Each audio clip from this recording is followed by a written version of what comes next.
Bueno, buenos días a todos. Hoy en la sesión de formación continuada contamos con el doctor Antonio Maldonado, que es jefe de servicio de medicina nuclear del Hospital Universitario Quirón Salud, que nos va a hablar de los biomarcadores metabólicos PET en la valoración de la respuesta al tratamiento en oncología.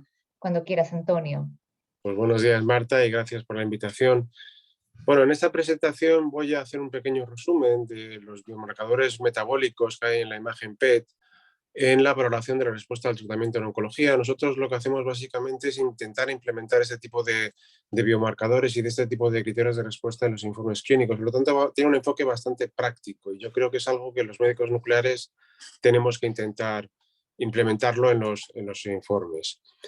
Lo primero, un pequeño resumen muy rápido de lo que es el PECTAC. El PECTAC es un equipo que se llama PCT, que incorpora dos tipos de informaciones. Una información muy detallada, información anatómica, y una información muy rápida, una imagen molecular, que rápidamente nos dice dónde hay una lesión. Por lo tanto, tenemos que utilizar la prueba de una forma conjunta para, de una forma muy rápida y muy detallada, detectar dónde está la lesión. Los equipos híbridos que ya aparecieron en el año 98 en Pittsburgh, lo que hacen básicamente es juntar las dos informaciones y por lo tanto yo creo que es fundamental tener que utilizar tanto la información del CT de forma conjunta y completa con la información metabólica del PET. Y esto es fundamental. Disculpa, Antonio, ¿no estás compartiendo pantalla? Ah, ¿no? Vamos, creo Sí, que sí. no sé qué dice Daniel. Perdona, sí que se comparte, sí. Disculpa, David, pues, nosotros sí que lo vemos. Nosotros sí que lo vemos. Disculpa, pues ahora miro qué pasa. Sí, Vale. lo vemos todos, sí, creo. Vale, Pues quizás esto es un un tema local. Antonio, adelante. de colaboración. Esto ha obligado a que los especialistas de radiodiagnóstico y medicina nuclear tengamos que trabajar conjuntamente porque la tecnología así nos ha obligado y por lo tanto ahora mismo todos los estudios y todas las pruebas ya son híbridas y unimos la información anatómica con la metabólica. Bien, con respecto a los criterios de respuesta, este es un esquema que describe un poco todos los diferentes tipos de criterios. Los criterios morfológicos aparecieron en el año 79, con el primero fueron los criterios de la Organización Mundial de la Salud, luego aparecieron los criterios IWG en el año 99, luego aparecieron los RECIST, se modificaron después con los criterios de respuesta morfológica a la inmunoterapia con los IR-RECIST y últimamente en el 2009 aparecieron los RECIST 1.1. Como era lógico, y aunque un poco más tarde, la imagen metabólica que aparece, como he repetido, sobre todo los equipos híbridos en el año 98, pues empiezan a aparecer diferentes tipos de criterios metabólicos, porque la información que nosotros tenemos que aportar en los informes tiene que tener también unos criterios, digamos, de respuesta que sean un poco optimizados y que, como luego veremos, va orientado hacia la inteligencia artificial y hacia los nuevos programas de respuesta metabólica que están implementándose últimamente. Los primeros que se empezaron a utilizar fueron los criterios de la RTC en el año 99 y luego empezaron a aparecer diferentes tipos de criterios. Criterios de Beal para los linfomas, PERCIS para tumores sólidos en el 2009, en el 2014 el Hopkins para tumores de cabeza y cuello, pulmón de tipo cualitativo, los Lugano, que luego veremos para los linfomas, y últimamente en el 2007, en el 2018 aparecieron los criterios centrados para la inmunoterapia, que son los PERCRIT y los PERCIN. Por lo tanto, existen criterios metabólicos que pueden complementar a los criterios morfológicos, muchos de ellos van conjuntos y son fundamentales a la hora de interpretarlos. En cuanto a los criterios morfológicos, la primera vez que se intentó tener una valoración de la respuesta fue de un aspecto clínico, fue Mortel y Hanley en el año 76 con datos clínicos y los criterios WHO en el año 81, donde utilizando datos clínicos intentaron aportar datos de valoración de respuesta al tratamiento oncológico.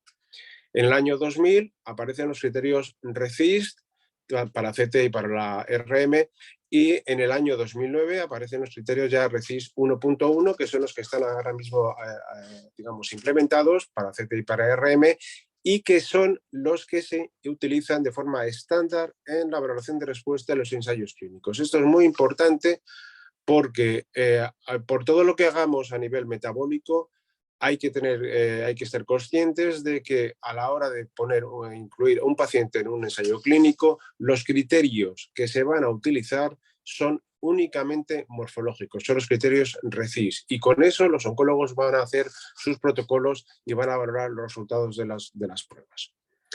Los criterios RECIS 1.1, como todo el mundo sabe, utilizan criterios morfológicos de tamaño y tienen sus problemas porque no aportan datos en cuanto a digamos, supervivencia a intervalo libre de enfermedad, y se intentaron implementar criterios un poco más mixtos para los tumores digestivos, los GIST, o para el hepatocarcinoma los criterios ASL. Esto ya hacía que tendría que empezar a implementarse la imagen metabólica PET en este tipo de criterios, no solamente los morfológicos, sino también los metabólicos. Y esto es un poco lo que hemos visto antes en los diferentes tipos de criterios.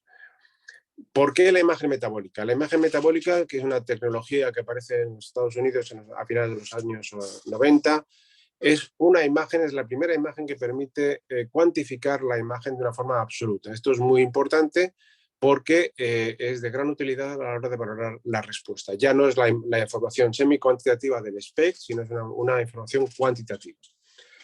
El SV, que es el índice que utilizamos de cuantificación más utilizado, permite diferenciar de forma precoz los respondedores de no respondedores, y teniendo siempre en cuenta que hay que tener un estudio basal, aspecto muy importante cuando se hacen estudios de pacientes de diferentes hospitales, el tener siempre un estudio basal, podemos valorar la respuesta precoz al tratamiento en muchos tipos de tumores, como por ejemplo los linfomas, a los 2-3 ciclos tras el tratamiento. El PET, por lo tanto, puede predecir la respuesta y valorar la eficacia de los tratamientos en cuanto a índices de supervivencia e intervalo libre de enfermedad, y por lo tanto permite aplicar lo que ya todo el mundo utiliza, que es la medicina personalizada en el caso de oncología.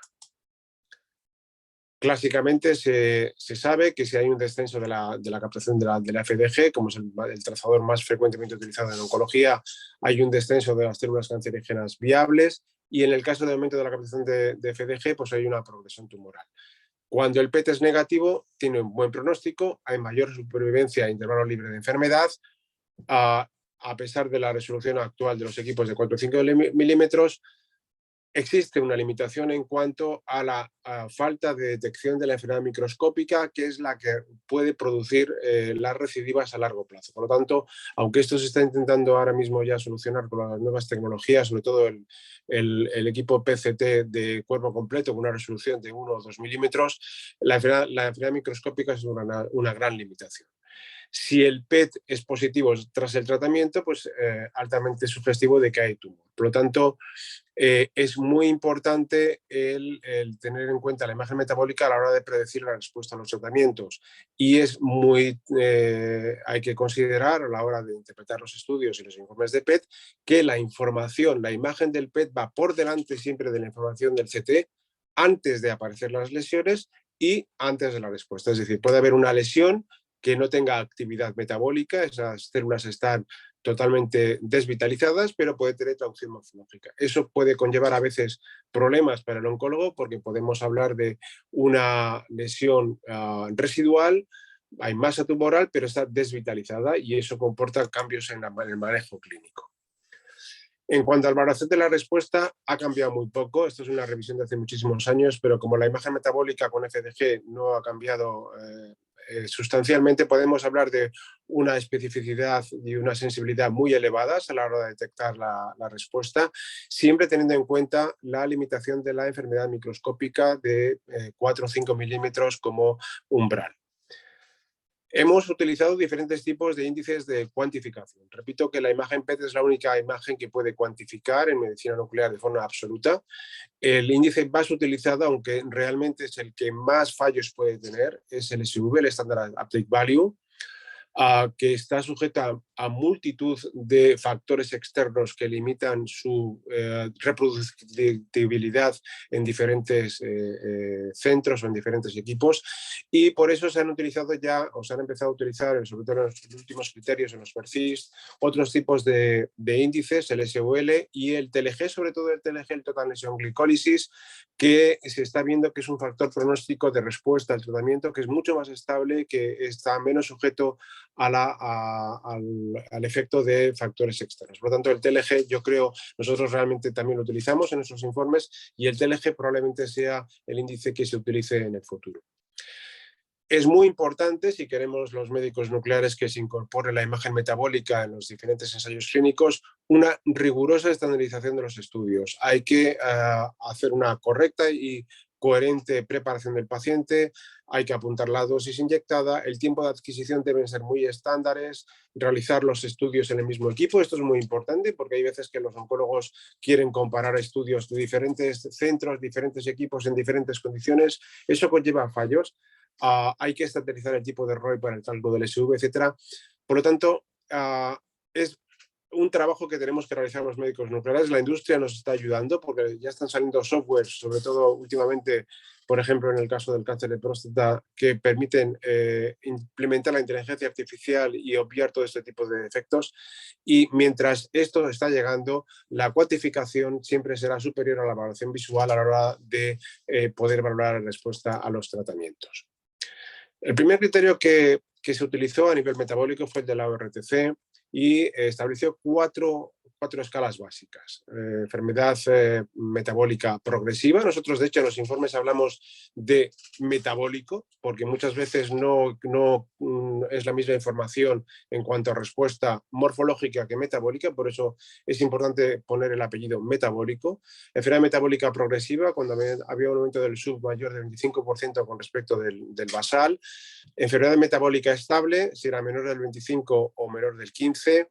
Respuesta metabólica parcial y respuesta metabólica completa. Estos eran los criterios estándares que se utilizaban en la ORTC hasta principios del siglo pasado. En cuanto a los siguientes criterios que aparecieron, muy importantes, fueron los criterios de Beer en el 2005. Son criterios cualitativos que se utilizaron fundamentalmente en linfomas de alto grado, en linfomas con captación elevada de FDG. Es una valoración visual que establece 5 categorías, 3 negativas con respecto al mediastino y al hígado, tomándolo como referencia. El 1, 2 y 3 que se dan como negativos, y cuando la captación de FDG era moderadamente superior al hígado o muy superior al hígado o aparecían nuevas lesiones, ya eran grados de Beal 4 o 5 que indicaban que había enfermedad viable.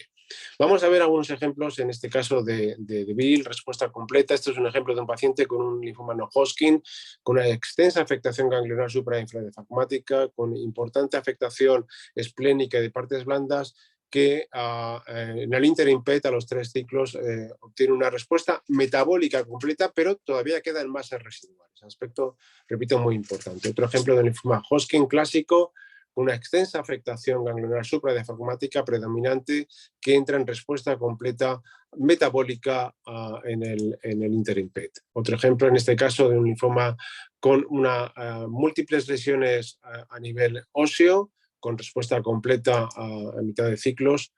Ejemplos de respuesta parcial. Por ejemplo, este es un paciente que tenía una adenopatía a nivel retroclavicular izquierdo, que morfológicamente ha disminuido bastante de tamaño, pero metabólicamente todavía queda actividad. Hay un aumento de la actividad a nivel de médula ósea, secundario a la activación secundario a la quimioterapia. Aspecto también muy importante a la hora de ponerlo en los informes para no confundir al oncólogo, al hematólogo en este caso. El hematólogo es un especialista en oncología que no admite, digamos, las medias tintas. Tienes que ser muy concreto y no le vale decir que tengo dudas, es decir, o hay respuesta parcial o hay respuesta completa, pero lo de lesiones dudosas no es algo que le suele gustar, por lo tanto hay que afinar bastante. Este es un ejemplo de la masa anterior necrótica en un paciente con un linfoma que tenía una imagen bastante activa en el estudio basal y que luego hay una disminución importante del tamaño, pero todavía queda enfermedad viable. terapia viable a mitad de ciclos, casi todos ellos. Este es un ejemplo, por ejemplo, de un DEVIL 5, es un paciente también con una masa mediastínica retroesternal, con una elevada actividad celular. Esto es el concepto que también yo implemento en los informes, el concepto actividad celular y el concepto de biomarcador. Yo creo que son dos denominaciones que hay que empezar a implementar en los informes. A mí no me gusta mucho lo de hablar lo del hipermetabolismo o hipercaptación. Estamos hablando de actividad celular porque es lo que realmente estamos viendo en la imagen y es lo que el oncólogo se tiene que ir acostumbrando. En este caso queda muchísima actividad celular tumoral en esta masa y por lo tanto la respuesta al tratamiento ha sido bastante parcial. Ejemplos de progresión tumoral: un linfoma difuso de células grandes, donde vemos que tiene dos masas a nivel de mediastino que aumentan en cuanto a tamaño y en cuanto a actividad tumoral. Un ejemplo de un linfoma no Hodgkin de célula grande B con una enorme progresión ósea, ganglionar y de partes blandas a diferentes niveles. O este otro caso de un linfoma no Hodgkin B difuso de células grandes con una extensa afectación ganglionar supra e infradiafragmática, en este caso infradiafragmática con afectación también de partes blandas. En el 2009 aparecen ya los criterios de DEVIL habían supuesto un antes y un después en el mundo de la oncología, sobre todo en hematología, porque había, digamos, dado importancia al PET en cuanto a la respuesta de los tratamientos. Y en el año 2009 el doctor Rich Ball en la Universidad de Michigan introduce los criterios PERFIS. Este es el suplemento del Journal Nuclear Medicine que describe estos criterios. Son criterios de respuesta a tumores sólidos, criterios ya cuantitativos, y es, digamos, la primera approach que se hace a los criterios RECIST y que yo creo que dan un salto fundamental a la hora de dar importancia al PET en los ensayos clínicos, o por lo menos decir, hola, aquí estamos y podemos ser interesantes. El PERCIST, estas son las siglas en inglés, respuesta al tumor de tumores sólidos, respuesta al tratamiento de tumores sólidos. Está propuesto, como he dicho, por Rich Ball en el año 2009. No intervino el comité RECIST en su elaboración y se utilizaron los estudios PET según las recomendaciones del National Cancer Institute y del grupo multicéntrico holandés en esta revisión. Los criterios que recomiendan para poder aplicarle, pues un ayunas de 4 o 6 horas, glucemia menor de 200, PET a los 50-70 minutos, todos los estudios en el mismo equipo, con la misma dosis, con un intervalo de más o menos 20%, obtener el SUL, que es el SUV corregido por la masa corporal, tomar como referencia el lóbulo hepático derecho con un ROI de 3 centímetros y determinar el SUL en hasta 5 tumores por órgano con un pico de máxima intensidad. Estableció 3 criterios: respuesta completa, respuesta parcial, se veía un descenso del SUL mayor del 30% y progresión tumoral en el caso de que el incremento del SUL fuese mayor del 30%. Y esto, la industria ha implementado estos criterios PERCIST en algoritmos diagnósticos. Esto es de un programa informático de una empresa, de una casa comercial, pero que implementa los criterios PERCIST en la valoración objetiva del tratamiento, de la valoración de respuesta al tratamiento. Esto es la antesala a la inteligencia artificial, es la antesala a los programas que van a empezar a aparecer. Hay que considerar que los equipos nuevos de PET, sobre todo los whole body PET, hacen estudios en 40 segundos, podemos ver lesiones de hasta 1 o 2 milímetros. Va a ser humanamente imposible utilizar valoración humana visual de todas las lesiones y por lo tanto vamos a tener que acostumbrarnos a este tipo de programas. Estos son un ejemplo de este tipo de programa donde tú puedes elegir el tipo de parámetro a utilizar y puedes analizar las diferentes lesiones y de forma muy rápida ver si hay respuesta o no hay respuesta de los tratamientos. Ahora mismo es un poquito más costoso, pero yo creo que en el futuro este tipo de programas será de la práctica habitual para poder hacer un día a día normal. De hecho, nosotros, bueno, me imagino que muchos compañeros también, ya empiezan a aparecer ensayos clínicos como este, por ejemplo, donde ya te piden implementar criterios de PERCIST, criterios Lugano en los criterios de respuesta a los ensayos clínicos en linfoma. Yo creo que eso es un aspecto bastante importante a la hora de dar valor a la imagen metabólica. En el año 2014 aparecen dos criterios importantes: los criterios Hopkins, son criterios cualitativos para tumores sólidos, y los criterios Lugano, que son de bastante importancia en los linfomas. Los criterios Hopkins son criterios cualitativos que establecen, al igual que el de Beal, 5 categorías. Dependiendo de la captación, toman como referencia la captación hepática, el pool vascular, y valoran según si hay mayor o menor captación con respecto a estos targets, si es negativo o positivo. En principio están pensados para tumores de cabeza y cuello, para pulmón y páncreas, pero lentamente se están haciendo más estudios para poder extenderlo a diferentes tumores.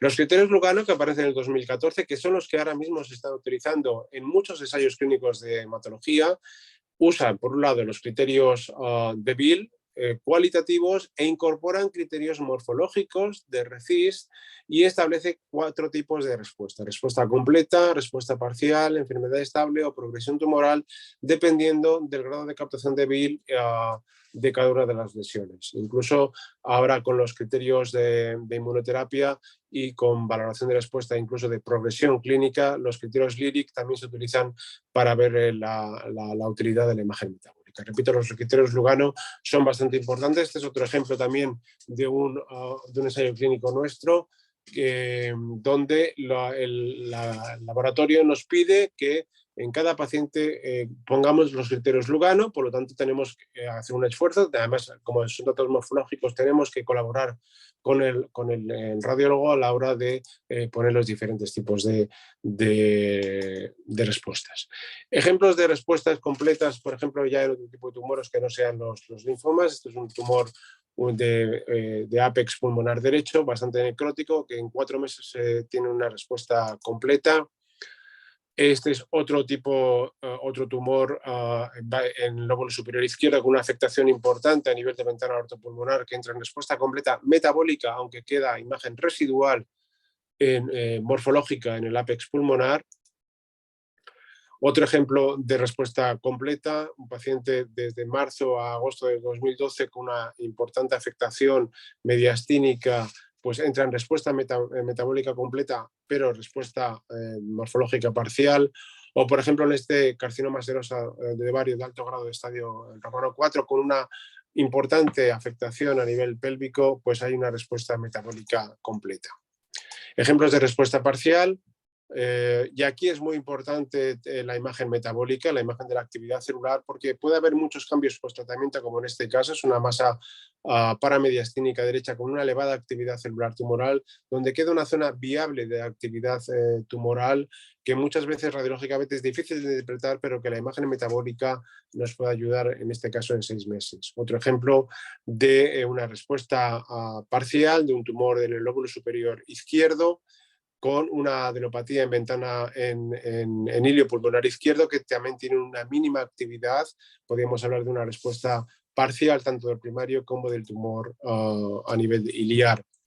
O es otro caso de una masa en el paramediastínica pariliar derecha con una alta componente necrótico, que tiene una importante respuesta, pero todavía queda actividad residual, y sin embargo a nivel del conglomerado subcarinal necrótico hay una respuesta metabólica completa y una respuesta morfológica parcial que todavía queda. De hecho, este es un ejemplo de un evolutivo, de una lesión donde vemos que existe una enorme masa tumoral en el lóbulo inferior izquierdo, con una elevada actividad celular, que va disminuyendo de tamaño lentamente, pero que metabólicamente no hay tanta respuesta como podría pensarse con respecto al tumor primario.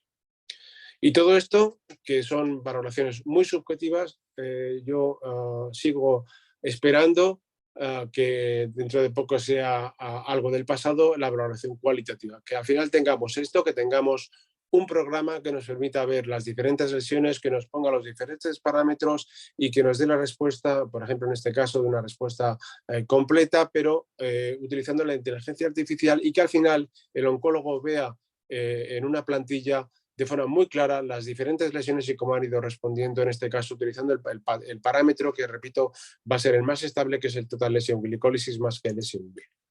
Este es un ejemplo que no hace falta muchas veces tener la imagen, el parámetro cuantitativo. Vemos que hay una respuesta parcial de la masa y de la afectación iliar, y ejemplos de progresión tumoral. Ejemplos de progresión tumoral de una lesión parailiar derecha con una elevada actividad tumoral.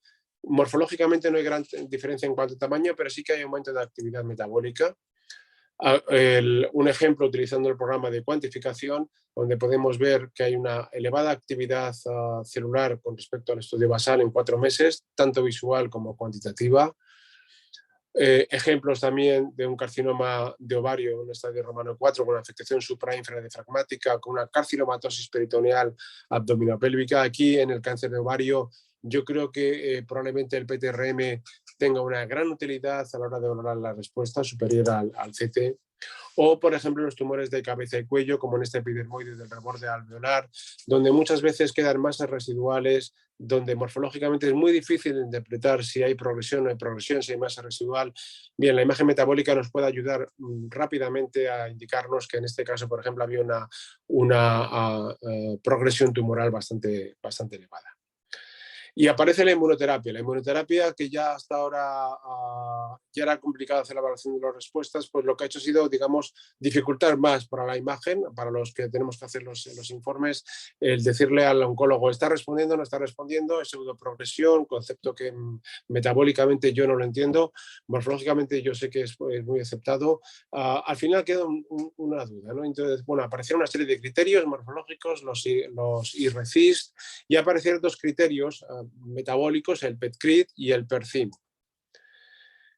Bien, la Sociedad Europea de Medicina Nuclear lo que hizo fue hacer una revisión exhaustiva de los diferentes estudios que había en cuanto a la evaluación de la respuesta metabólica a la inmunoterapia, fundamentalmente en el cáncer de pulmón no microcítico y en el melanoma, para intentar establecer una serie de criterios. Así, en el año 2017 aparecen los criterios PET-CRIT, que son criterios que utilizan básicamente un aspecto cuantitativo con un rendimiento diagnóstico del 95% y que combinan la valoración, digamos, de la actividad celular con la valoración del RECIST.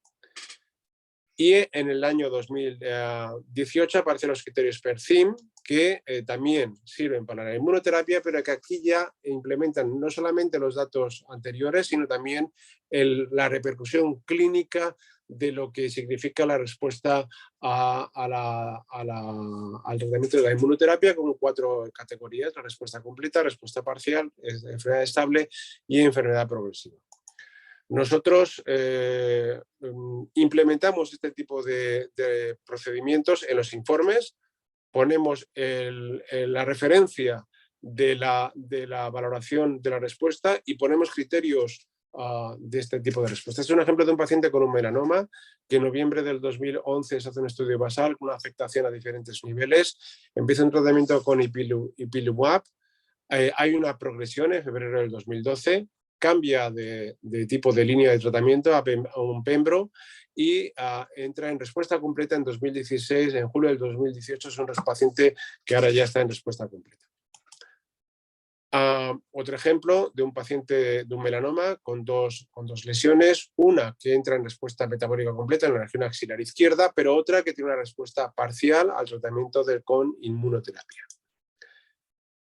Y estábamos ya bastante liados cuando aparece el COVID, y el COVID lo que es básicamente es una activación, es una vasculitis sistémica que reproduce una activación del sistema inmune, y empezamos a ver este tipo de imágenes. Son imágenes que veíamos en pacientes con inmunoterapia y al final nos encontrábamos con grandes dudas a la hora de interpretar estos estudios, porque lo que veíamos era básicamente muchas veces efectos de la inmunoterapia y a veces también pacientes con COVID. Por lo tanto, en esta primera, sobre todo en las 3 primeras olas, hubo bastante confusión a la hora de interpretar en pacientes oncológicos los hallazgos, sobre todo a nivel pulmonar.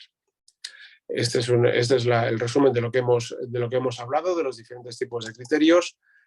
Y lo único decir que la implementación de la diagnosis de moléculas, como por ejemplo es el caso del PSMA, que obliga a utilizar criterios de valoración de respuesta muy, muy objetivos.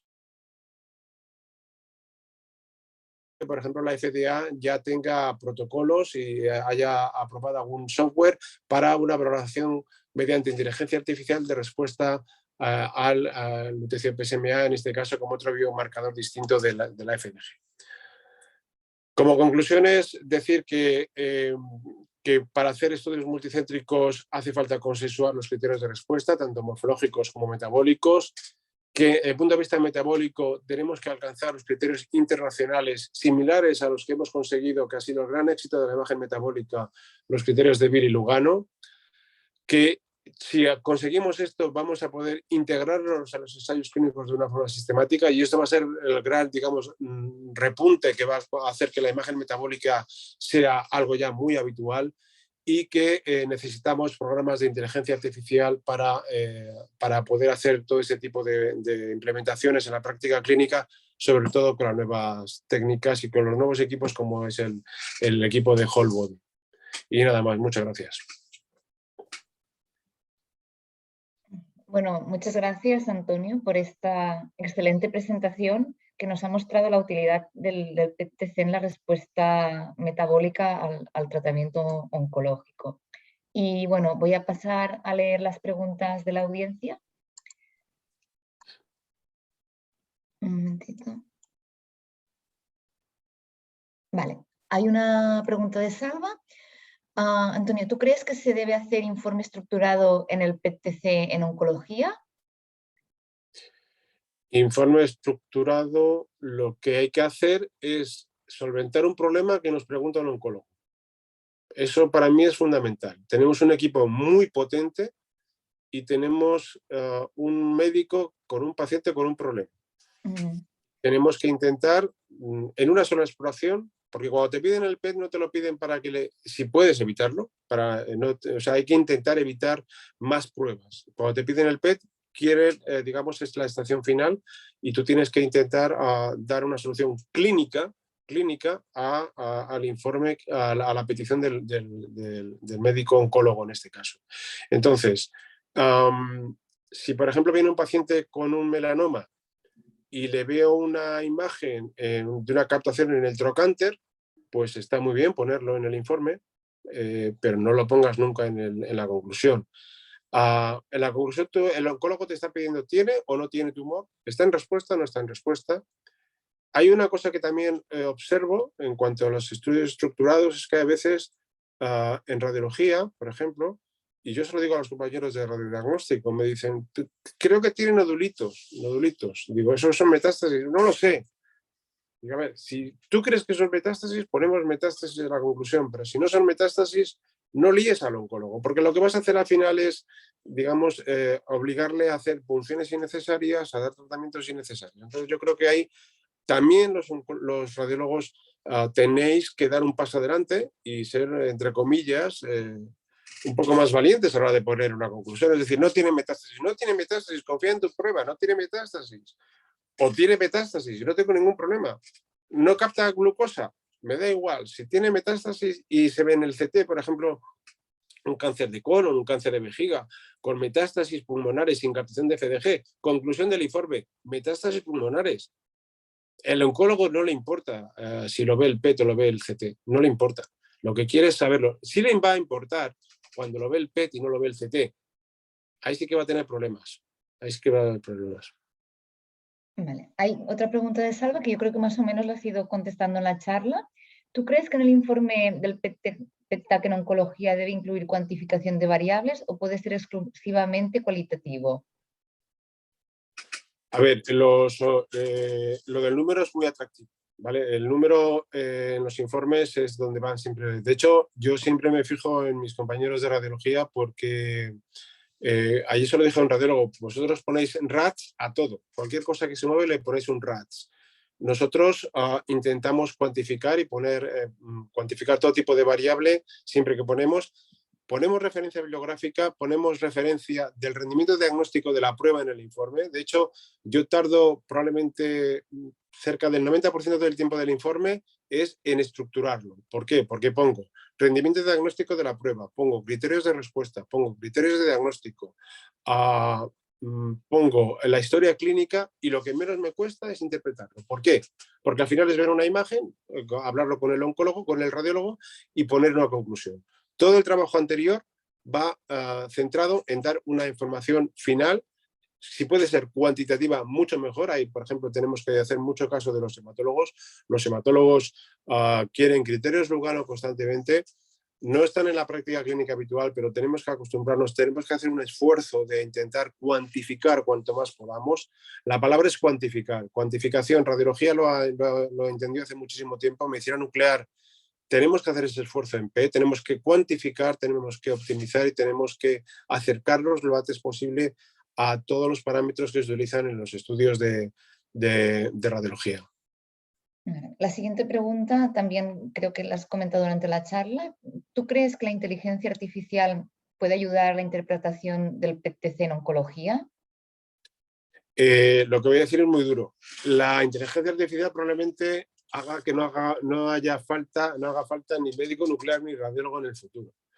Es triste, pero la realidad. A ver, la inteligencia artificial está aquí, tenemos que asumirla, tenemos que utilizarla, es fundamental, y al igual que ocurrió hace muchísimo tiempo en muchas exploraciones de medicina nuclear, tenemos que aprovechar la ola y utilizarla en nuestro beneficio. Es decir, la inteligencia artificial es obligatorio de nosotros. Por ejemplo, nosotros a nivel de próstata, en los estudios PSMA estamos incluyendo criterios los criterios PROMIS, que son criterios de diagnóstico de PSMA en cáncer de próstata, conjunto de radiólogo y de médico nuclear. Lo ponemos en el informe, lo describimos, decimos la referencia bibliográfica, decimos qué es cada parámetro que ponemos, y nuestra conclusión es adenopatía en cadena ilíaca izquierda, PROMIS positivo, PROMIS negativo con un score.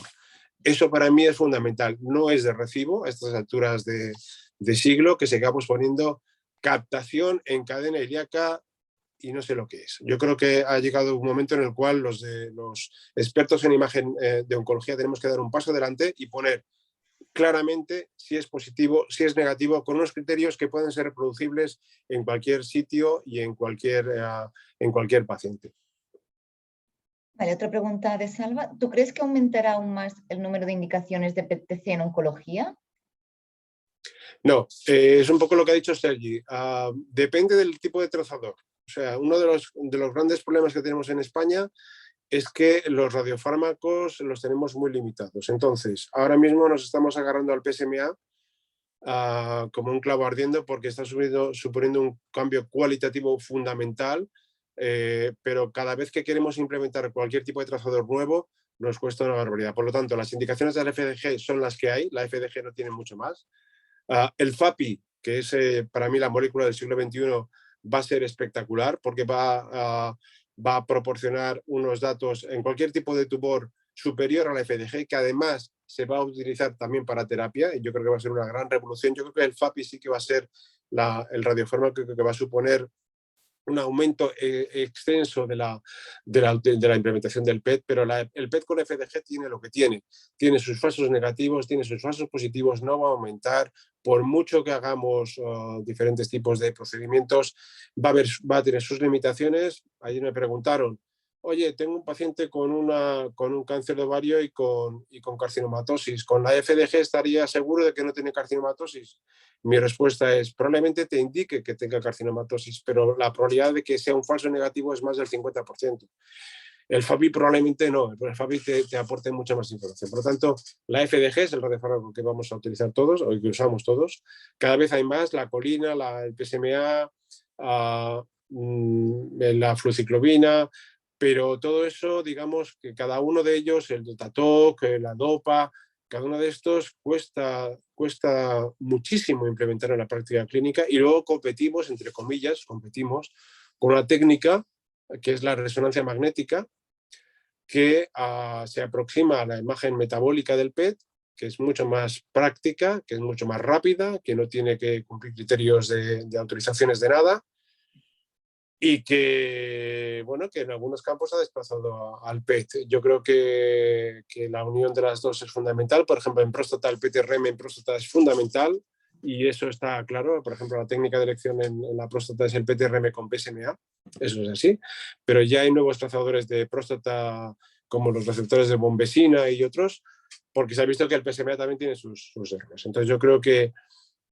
las indicaciones van a aumentar conforme la legislación permita introducir nuevos radiofármacos, fundamentalmente el FAPI. Vale. La siguiente pregunta, un poco ya lo has contestado ahora, es, ahora también tenemos centros con equipos de PTRM. En tu opinión, ¿cuáles son las indicaciones de PTRM en oncología? Que es lo que acabas de comentar, ¿no? De la próstata.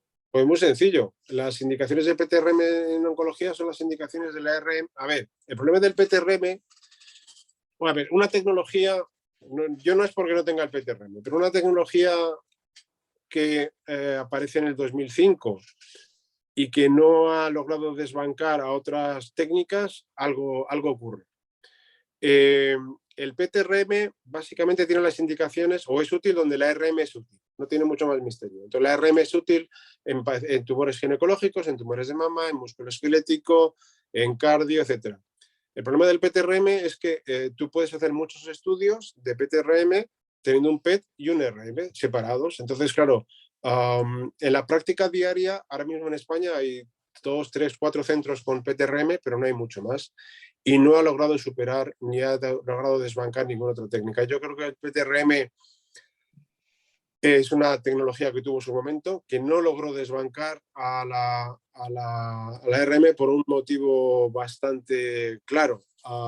Quiso en su momento competir con la resonancia, gran error, y no supo, digamos, buscar su nicho. Eso el PCT lo encontró porque supo rápidamente implementarse en la práctica oncológica y no desbancar a nadie. Tiene su lugar bastante claro. El PTRM para mí no ha avanzado mucho. No vale que me digan que vale para pediatría o que radia poco, porque al final, como dijo un médico nuclear en un congreso americano, dice, vale, tú haces un PTRM, pero al final le tienes que hacer en el cáncer de pulmón un CT al paciente, ¿no?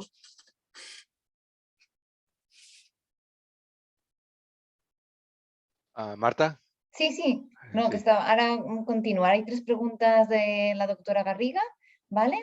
En vuestra práctica de ensayos clínicos, ¿vosotros sugerís la necesidad de PET-CT ante estudios de TAC de pacientes en inmunoterapia con respuestas atípicas que conllevan cambios en el manejo terapéutico? No te he entendido muy bien. Bueno, vuelvo a leer. La pregunta de la doctora Garriga. En vuestra práctica de ensayos clínicos, ¿vosotros sugerís necesidad de PET-TAC ante estudios de TAC de pacientes en inmunoterapia con respuestas atípicas que conlleven cambios en el manejo terapéutico? Claro, nosotros ahí dependemos un poco del laboratorio. El ensayo clínico muchas veces no nos piden en inmunoterapia el PET, utilizan el CT, piden RECIS y demás. Yo sí lo único que veo es en los comités de tumores, donde muchas veces el oncólogo, ante un cáncer de pulmón tratado con inmunoterapia, pues el radiólogo comenta, creo que hay progresión, no hay progresión, creo que sí, creo que no, eso de progresión. Se pide el PET, pero no con gran ánimo, porque yo creo que en la mente del oncólogo está también que el PET tiene los mismos problemas que el CT a la hora de la inmunoterapia, y tiene razón, ¿no? Yo creo que estamos aprendiendo, pero yo creo que están aprendiendo ellos también, porque claro, están viendo cosas que si les cuadra clínicamente aceptan el CT como información correcta, pero si no les cuadra clínicamente, por mucho que el CT diga que hay progresión o tal, no lo incorporan a su día a día. Por lo tanto, yo creo que en el mundo de la inmunoterapia tenemos que aprender los clínicos y los de la imagen. Yo creo que los dos tenemos que aprender ante un escenario que desconocemos totalmente, porque se está juntando quimio con inmunoterapia, estamos juntando todo tipo de pacientes, todo tipo de tumor. Estamos hablando de terapias moleculares avanzadas y se está valorando la imagen con imagen anatómica, digamos, antigua. Ahora hay un concepto que es la imagen molecular o la imagen molecular avanzada, pues yo diría la imagen anatómica antigua. Entonces tenemos que utilizar la imagen avanzada, que es la molecular y la anatómica, para las nuevas terapias. Vale. Ya voy a leer la última pregunta. ¿Piensas que en un futuro los hallazgos PET-TAC podrán definir los fenotipos de pacientes respondedores o no respondedores? Yo creo que es fundamental, pero para eso tenemos que mejorar en cuanto al tipo de radiofármaco, que sea mucho más específico, que sean radiofármacos mucho más que demuestren lo que es la biología molecular del tumor. Hace falta además grandes series que pueden avalar esto, pero obviamente si hay alguna imagen que puede aportar datos de fenotipo en cuanto a respondedores y no respondedores es la imagen metabólica, eso está clarísimo. Pero no podemos pretender que una molécula como es la FDG sirva para todo y que nos permita saber si un paciente va a ser respondedor o no respondedor con una molécula tan inespecífica como es la FDG. Eso también hay que saberlo. En el cáncer de mama, por ejemplo, ahora se están utilizando trazadores de receptores de estrógenos, pero claro, esto en España es que es muy difícil que llegue. Es muy difícil que llegue. Entonces, claro, en las publicaciones de otros países, pues sí que se está utilizando trazadores mucho más específicos que pueden ayudar a fenotipar muy bien a los pacientes. En España, por desgracia, no. Solamente utilizamos la FDG como molécula general y eso tiene sus limitaciones. Pero obviamente en el futuro, en muchos centros fuera de España hay trazadores metabólicos que permiten fenotipar este tipo de pacientes, clave para valorar la respuesta a las diferentes terapias moleculares en los diferentes ensayos clínicos. De hecho, hay muchos ensayos clínicos que te piden que marcan el radiofármaco que van a usar o la molécula que utilizan de tratamiento, quieren marcarlo con flúor para poder ver en imagen la respuesta al tratamiento. Eso es ciencia ficción en España, pero fuera de España se está haciendo. Yo creo que eso es la clave, la potencia de la imagen molecular, a la cual no hay ninguna otra prueba de imagen, ni la resonancia ni el CT, que puedan conseguirlo. Ahora estoy observando el CT espectral como algo, bueno, pues novedoso y tal. Bueno, el CT espectral es una imagen de perfusión. Es algo así como la glucosa. No tiene mucho más misterio. Entonces nos estamos intentando acercar a la enfermedad, pero la enfermedad no solamente es la perfusión, no solamente es la actividad celular, es lo que ocurre dentro de la célula. Lo que ocurre dentro de la célula, la única imagen que puede obtenerla es la imagen molecular, la imagen del PET. Y eso conlleva a mejorar en cuanto a radiofármacos que se van a utilizar. Muy bien. Bueno, voy a dar paso al doctor Pedraza. Salva cuando quieras. Si quieres, que seguro el doctor David Fuster y el doctor Sergi que quieran hacer comentarios. Marta, si te parece bien. Sí. David, Sergi. Sí, mira, yo quería felicitarte, Antonio, porque era un reto, ¿no? El tema de tu presentación y lo has resuelto muy bien, has hecho un state of the art magnífico, así que gracias. Y nada, solo decir que yo creo que el paradigma, ¿no? de la utilidad del PET en la respuesta al tratamiento es el linfoma. Creo que ahí lo hacemos bastante bien, aunque queda creo que un camino relativamente largo de la mano de la inteligencia artificial, ¿no? Para cuantificar adecuadamente de una manera, como decías tú, fácil, ¿no? Y muy objetiva. Por otro lado están, ¿no? los tumores sólidos no hematológicos, que en este caso yo creo que el informe estructurado nos va a ayudar a usar a todos el mismo lenguaje y eso creo que va a facilitar la tarea de interpretar nuestros informes, aunque estoy de acuerdo que hemos de ser responsables de lo que decimos, ¿no? Y no transferir la responsabilidad al clínico, ¿no? Y ser consciente que tenemos una prueba muy potente, tanto por la parte del PET como de los TACs de ahora, ¿no? De hoy en día, que son fantásticos. Y quedaría el tema de la inmunoterapia. Yo creo que aquí, más que nunca, aunque creo que en el resto de situaciones también es necesario, hay que ir de la mano del contexto clínico y de alguna manera nosotros trabajamos con comités asistenciales por patologías y yo creo que aquí hay que ser realistas, ¿no? De que, como decías también tú, tenemos muy poca evidencia, ¿no? De qué es lo que estamos viendo, todavía no tenemos las ideas claras y por tanto pues ir de la mano, ¿no? de los comités multidisciplinarios e interpretar a todos los especialistas en conjunto. Nada más, Sergi. No, yo solo agradecerte, Antonio, el esfuerzo y sobre todo lo didáctico que ha sido y no puedo añadir más de lo que ha dicho David.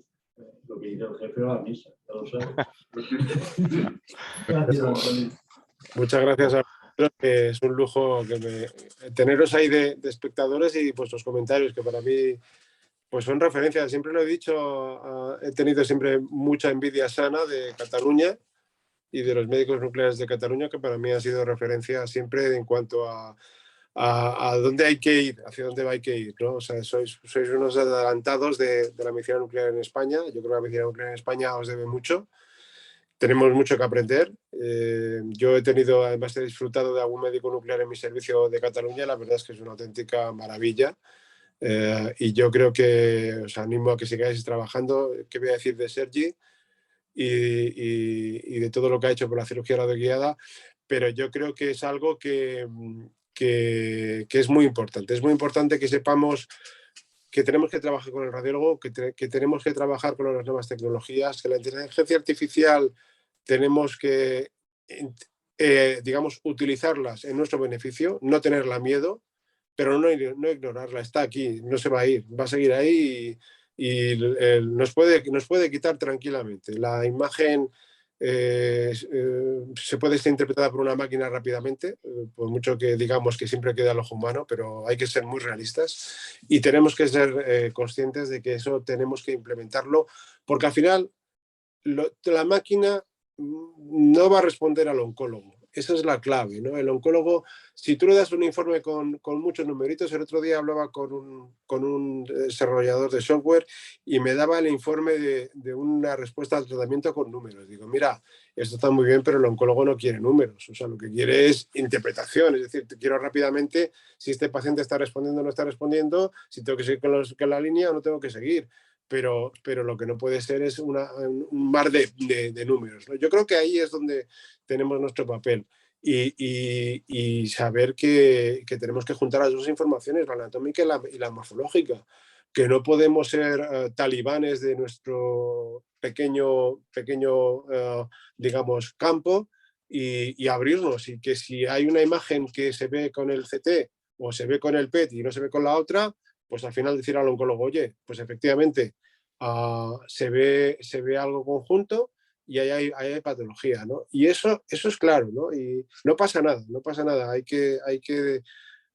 Os repito, para mí es muy importante, por un lado, de los informes de PET, lo que menos cuesta es interpretarlo. Eso para mí es fundamental.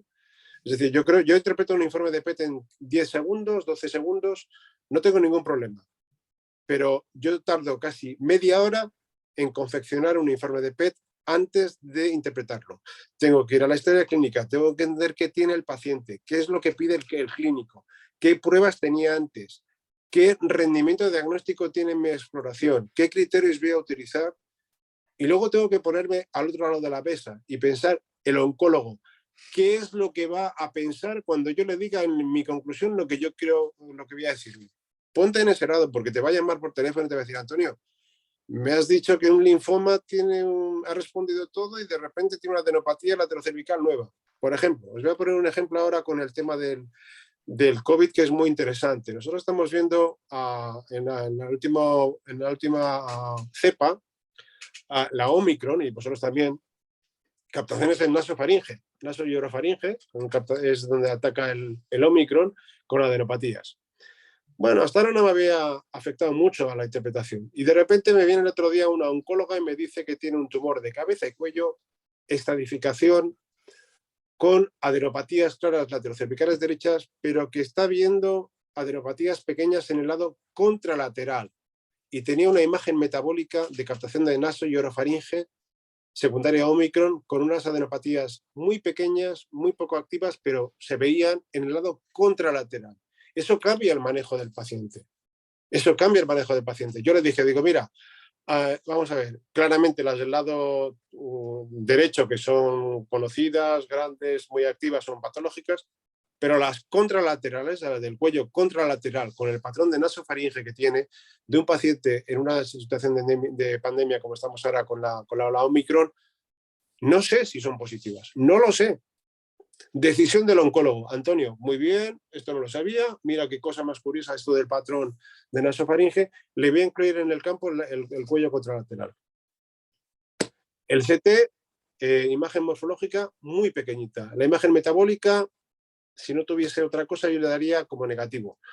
Pero tú como médico nuclear, ¿le vas a decir que el cuello contralateral con pequeñas adenopatías probablemente inflamatorias son negativas en un tumor de base de lengua? No te atreves. Entonces, al final, todo eso tienes que transmitirlo en un informe y a ver cómo lo pones en una conclusión. Lo mismo os digo con las vacunaciones, con las adenopatías, os digo con las lesiones, digamos, raras en sitios que no tienen ninguna lógica. En un paciente con otro tipo de tumor, de repente aparece una lesión en un lado que no sabes lo que es. O sea, ponte en la piel del oncólogo, ponte en la piel del paciente que tiene que tomar una decisión. Ponte en la edad del paciente. 90 años, cáncer de colon, y le ves una pequeña lesión en el ápex pulmonar que capta un poquito, que el radiólogo nos dice que tiene pequeñas lesiones que hay que controlar, no le va a dar tiempo a controlar, tiene 90 años. Seamos un poquito lógicos y humanos, ¿no? Paciente que el resto está normal y le ves un nodulito que ya se veía antes, que ha crecido 3 milímetros con respecto al CT de hace 4 a 5 meses, que capta un poquito. ¿Será una metástasis? No lo sé. Probablemente sí, o probablemente no lo sé. ¿Qué quiere el oncólogo que le digas? Ha respondido todo y queda una pequeña duda. Entonces, conclusión, respuesta metabólica completa, respuesta completa y pequeño nódulo de probable origen inespecífico a controlar. Y ya está. ¿Qué es lo que capta el oncólogo? Que no tiene que tratar al paciente. Yo creo que tenemos que ponernos al otro lado de la mesa. Es muy importante. Hay que ser oncólogos. El que mejor interpreta una imagen de PET es un oncólogo. Un PCT, vamos. Lo aprendí en neuro con los PET cerebrales. Yo tuve un neurólogo que interpretaba los estudios cerebrales, era una maravilla. Estaba abriendo la fisiopatología del cerebro. Yo no sabía lo que estaba viendo. Y tuve oncólogos informando PET conmigo. Es una auténtica delicia. Un cirujano informando un PET, eso es un lujo asiático. O sea, te está diciendo la enfermedad. Mira, Antonio, tiene esto, le he hecho no sé qué, le he hecho no sé cuánto, tal. Es muy difícil en un entorno clínico o hospitalario como el vuestro, como el nuestro, con muchísima presión asistencial, darnos estos lujos. Pero os repito, yo creo que con los años vas aprendiendo ya. Al principio yo veo muchos compañeros que están empezando y hacen informes defensivos, informes con muchas conclusiones y no, pero puede ser, no sé qué, seguimiento, Que hay equipos ya que van a hacer 100 estudios al día, ¿eh? Que no podemos decir a todos los pacientes de PET, repita usted el estudio en 3 meses. No podemos. Debemos hacer un esfuerzo más. La imagen de PET es una imagen muy, muy valiosa. No podemos control. Hay que dar solución. Yo creo que esa es la clave. Y me callo, Salva. Antonio, yo creo que es muy interesante, estaríamos una hora más. Ya. Mira, para hacer un resumen, nos has dicho coordinar los radiólogos y médicos nucleares, cuantificar integrando RECIS y PERCIS, hacer estudios multicéntricos para evaluar la respuesta. Has dicho nos copiemos del linfoma y después nos has dicho que seamos valientes, que tengamos coraje y que nos mojemos. Sobre todo nos has dicho mojaros, hombre, porque si no, no tenemos futuro. Bueno, ¿te parece bien este mini resumen, Antonio? Maravilloso. Muy bien. Oye, Antonio, muchísimas gracias. Contaremos contigo en más sesiones. Solo decir a la audiencia que mañana tenemos a Carlos Gallego, que es responsable de inteligencia artificial de TIC Salud en Cataluña, de pautas de inteligencia artificial responsable. Estáis todos invitados. Antonio, un lujo tu sesión. Eso sí que es un lujo tu sesión. Que tengas un buen día. Gracias a ti, gracias a Marta, gracias a Sergi y gracias David. Que tengáis todos un buen día. Nos vemos Hasta mañana. mañana. Venga, hasta luego. Adiós. Chao.